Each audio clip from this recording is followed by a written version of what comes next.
Hello everyone, this is Pooja Ragi and welcome back to my YouTube channel Physics Talk. So, last lecture में हमने discuss किया था applications of goes theorem, जिनमें से दो applications हम डिस्कस कर चुके हैं। हमारे सिलेबस में टोटल 4 एप्लीकेशंस मेंशन हैं। तो जो रिमेनिंग 2 हैं वो हम आज डिस्कस करने जा रहे हैं। फर्स्ट एप्लीकेशन जो हमने डिस्कस किया था वो क्या था? Proof of Coulomb's law. And the second was electric field due to a line charge.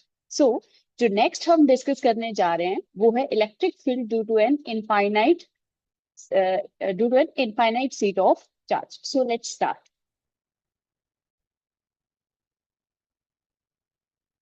So our next application is electric field due to infinite plane sheet of charge.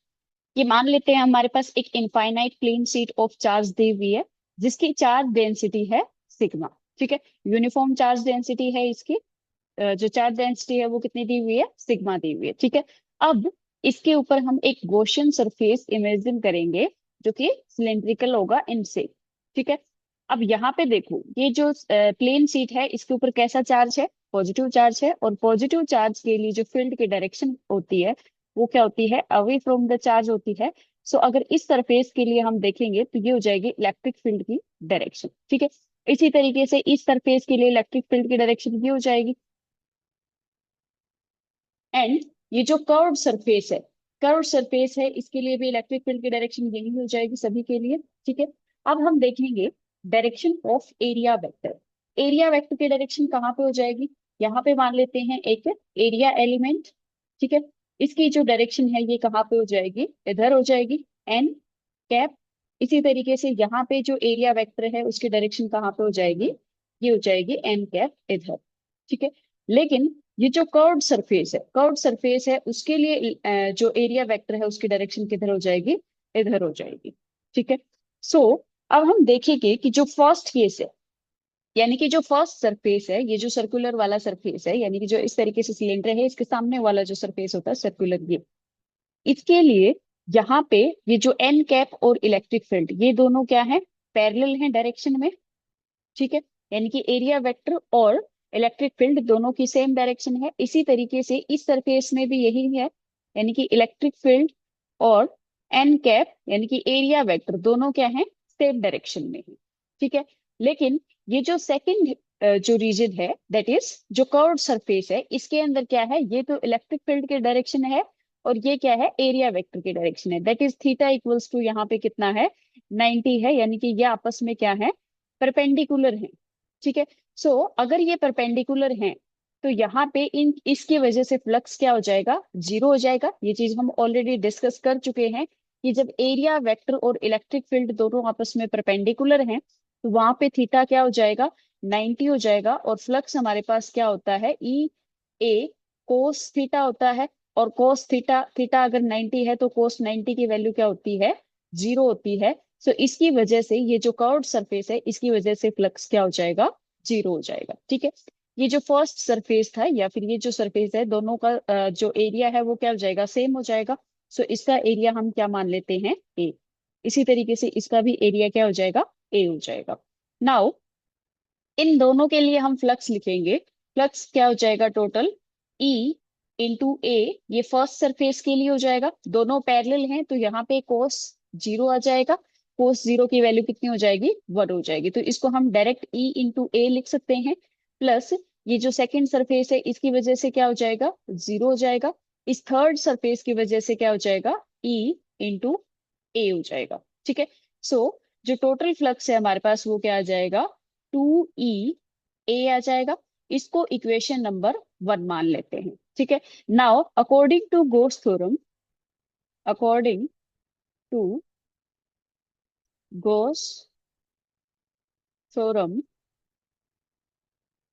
Goes theorem के according क्या हो जाएगा? पाई जो flux होता है वो क्या होता है? Q enclose divided by epsilon not होता है। ठीक है, यहाँ पे क्यू इनक्लोज्ड क्या है? सरफेस चार्ज डेंसिटी हमारे पास क्या दी हुई है?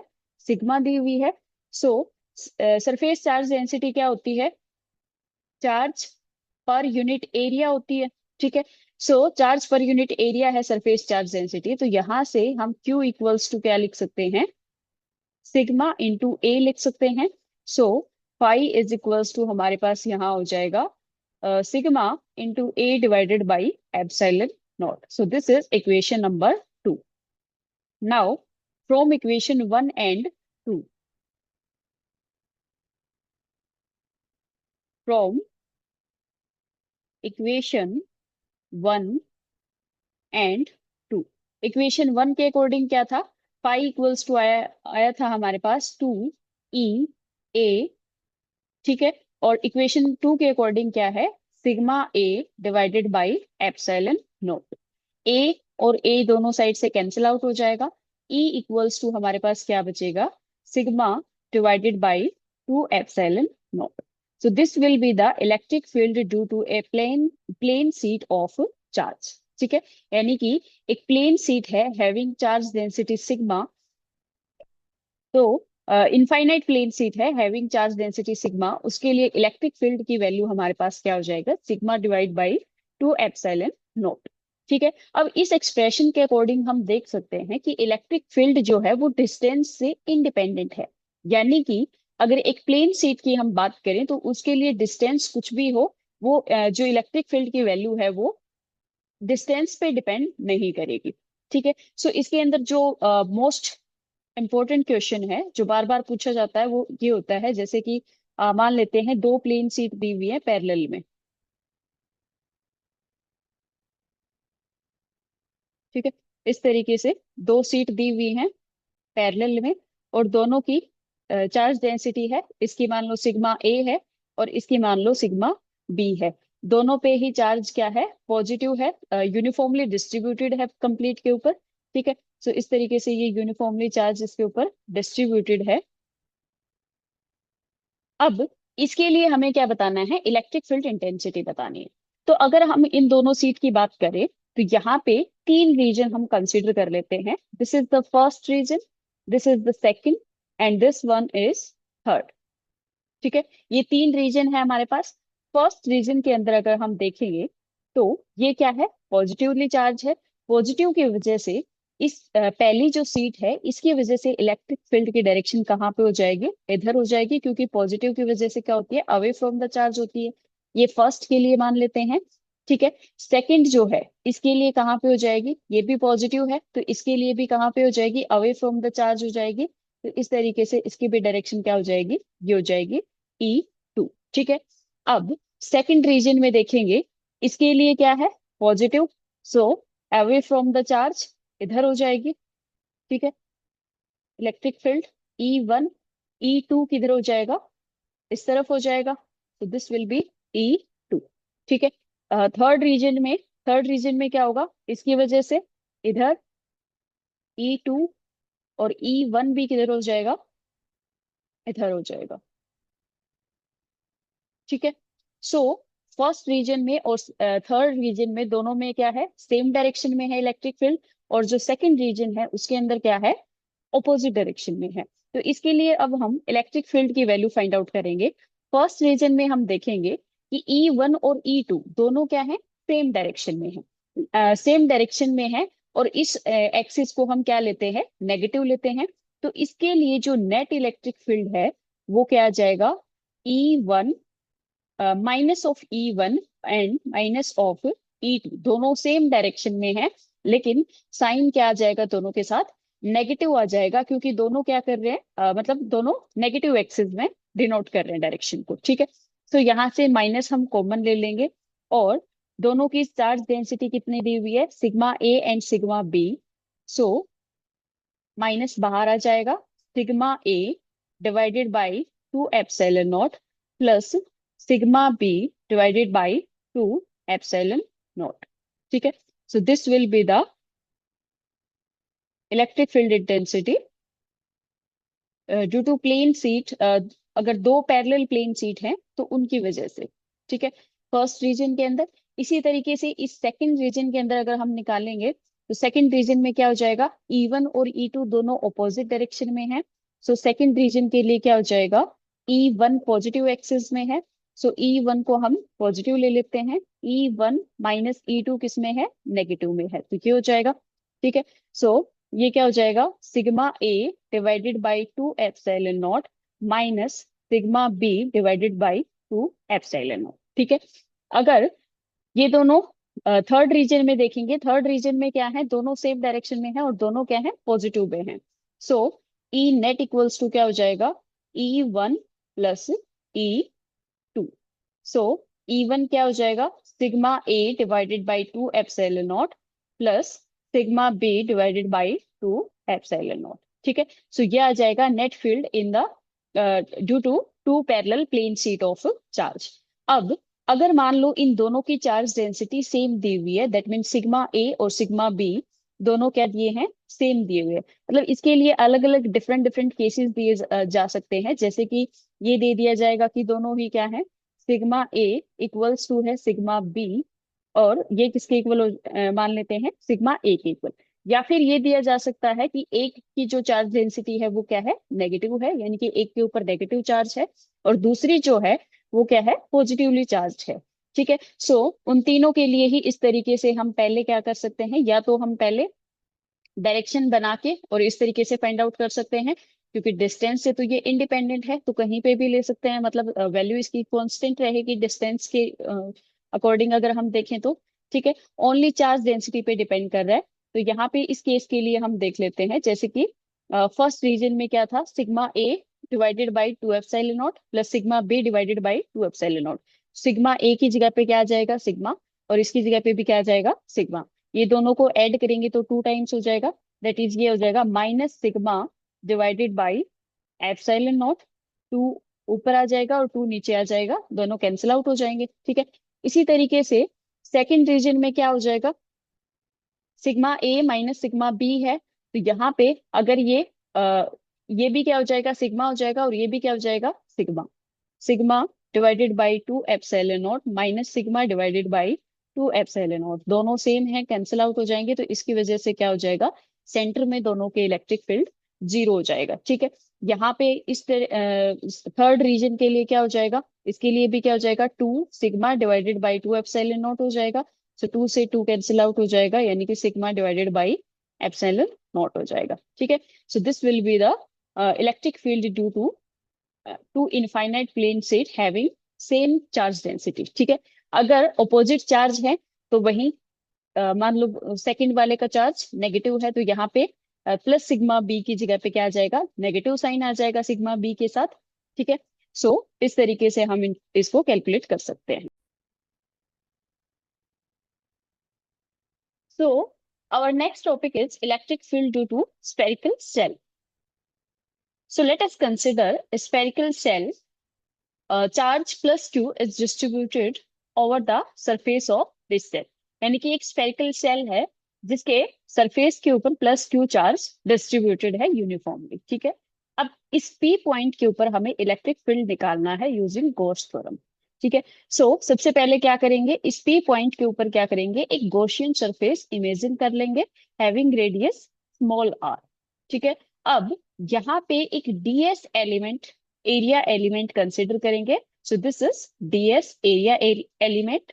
नाउ यहाँ पे इलेक्ट्रिक फील्ड की डायरेक्शन क्या हो जाएगी, पॉजिटिव चार्ज है, सो पॉजिटिव चार्ज के लिए क्या होती है, away from the charge and perpendicular to the surface. So this will be the direction of electric field.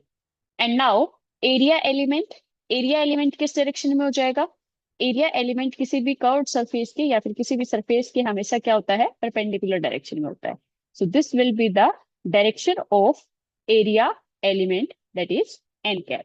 ठीक है, सो यहां से एक चीज हमें क्लियर हो गई कि इलेक्ट्रिक फील्ड और एरिया एलिमेंट दोनों क्या है, सेम डायरेक्शन में। ठीक है, यानी कि दोनों की डायरेक्शन क्या है, पैरेलल है। सो अगर इन दोनों की पैरेलल डायरेक्शन है तो अकॉर्डिंग टू गॉस थ्योरम हम क्या लिख सकते हैं, pi is equals to integration over a close surface E dot D S equals to Q enclosed divided by epsilon naught. ठीक है, ये लिख सकते हैं हम यहाँ से। सो यहाँ पे E और DS इन दोनों की डायरेक्शन सेम है, तो यहाँ पे क्या हो जाएगा, EDS कोस जीरो हो जाएगा, और कोस जीरो की वैल्यू कितनी होती है, 1। सो इसको हम डायरेक्ट क्या लिख सकते हैं, EDS लिख सकते हैं। ठीक है, so this will be equals to, now Q enclosed, Q enclosed क्या है? जो इस सरफेस के इनसाइड में टोटल चार्ज इनक्लोज है। टोटल चार्ज इनक्लोज इसमें कितना है? क्यू है। So this will be Q divided by epsilon naught. ठीक है। नाउ ई को हम इंटीग्रेशन के बाहर ले सकते हैं क्योंकि ये कांस्टेंट है। Now D S, D S क्या है? ds is the integration of this area element। इस एरिया एलिमेंट का इंटीग्रेशन है, इसका मतलब क्या हो गया? इसका इंटीग्रेशन करके हमें इस पूरे सरफेस का एरिया मिलेगा। और इस सरफेस का एरिया क्या हो जाएगा? क्योंकि ये स्फेरिकल शेप में है तो इसका एरिया कितना हो जाएगा? 4 pi r square. So Q divided by epsilon naught. So ये कितना हो जाएगा? e इंटू 4 पाई, और r इसकी रेडियस कौन सी है? स्मॉल r है। सो यहाँ पे क्या आ जाएगा? Small r square equals to Q divided by epsilon naught. ठीक है। नाउ इलेक्ट्रिक फील्ड क्या आ जाएगा इससे? E equals to Q divided by 4 pi epsilon naught R square. So this will be the electric field due to a spherical shell. और कहाँ पे है ये? किस पॉइंट पे है? Outside the shell. तो यहाँ पे हम लिख लेंगे फर्स्ट केस कौन सा है हमारे पास? आउटसाइड में है। ठीक है। तो this is for outside point. ठीक है। नाउ सेकंड केस लेते हैं हम। सेकंड क्या है? On surface. फर्स्ट क्या था? आउटसाइड के लिए था। सेकंड क्या है? सरफेस के ऊपर। इसके सरफेस पे क्या हो जाएगा? मान लेते हैं यहाँ पे एक एरिया एलिमेंट कंसिडर करेंगे डी एस। ठीक है। इलेक्ट्रिक फील्ड की डायरेक्शन और एरिया एलिमेंट की डायरेक्शन सेम हो जाएगी जिस तरीके से फर्स्ट केस में हुई थी। नाउ यहाँ पे जो आर है that is small R equals to क्या हो जाएगा? कैपिटल आर हो जाएगी। ठीक है। सो ये हो जाएगा ई डॉट एरिया जो है वो कौन सा आ जाएगा? 4 पाई कैपिटल आर आ जाएगा स्मॉल आर की जगह पे equals to Q divided by epsilon naught. ठीक है। यहाँ पे भी इस तरीके से जैसे हमने आउटसाइड में कंसिडर किया था उसी तरीके से एक गॉसियन सरफेस कंसिडर किया है जिसकी रेडियस कितनी है? कैपिटल आर है। ठीक है। सो उस गॉसियन सरफेस का इंटीग्रेशन करेंगे अगर हम तो सरफेस एरिया कितना आ जाएगा? 4 पाई r स्क्वायर आ जाएगा। ठीक है। So E will be equals to Q divided by 4 pi epsilon naught capital R square। So this is the electric field at the surface of cell। ठीक है। Now ये हो गया सरफेस के लिए। अब थर्ड केस क्या है हमारे पास? Third is inside the spherical shell. Inside में मान लेते हैं यहाँ पे कोई पॉइंट है जिसकी डिस्टेंस कितनी है? स्मॉल r है। ठीक है। सो यहाँ पे भी क्या करेंगे? जिस तरीके से बाहर में आउटसाइड में लिया था हमने, एक गॉसियन सरफेस कंसिडर करेंगे जिसकी रेडियस कितनी हो जाएगी? स्मॉल r हो जाएगी। ठीक है। इसकी रेडियस कितनी है? स्मॉल r है। अब यहाँ पे एक चीज हम नोटिस करेंगे कि ये जो चार्ज है, क्यू चार्ज जो है, ये कहाँ पे है? इसके सरफेस पे डिस्ट्रीब्यूटेड है। इसका मतलब इनसाइड में चार्ज कितना है? 0 है, यानी कि इनसाइड में इसके कोई भी चार्ज नहीं है। सो डायरेक्टली हम इसको क्या ले सकते हैं? थर्ड केस क्या है हमारा इनसाइड के लिए? इनसाइड के लिए सो डायरेक्टली हम इसको क्या ले सकते हैं? Phi is equals to E dot D S equals to Q enclosed. Q enclosed हमारे पास 0 है। सो इसको हम क्या बोल सकते हैं? इक्वल्स टू क्या हो जाएगा? 0, क्योंकि क्यू इनक्लोज्ड क्या है हमारे पास? 0 है। इसके इनसाइड में चार्ज 0 है। So electric field will be also 0। ठीक है। So this is the electric field inside a spherical cell। So these are the applications of Gauss theorem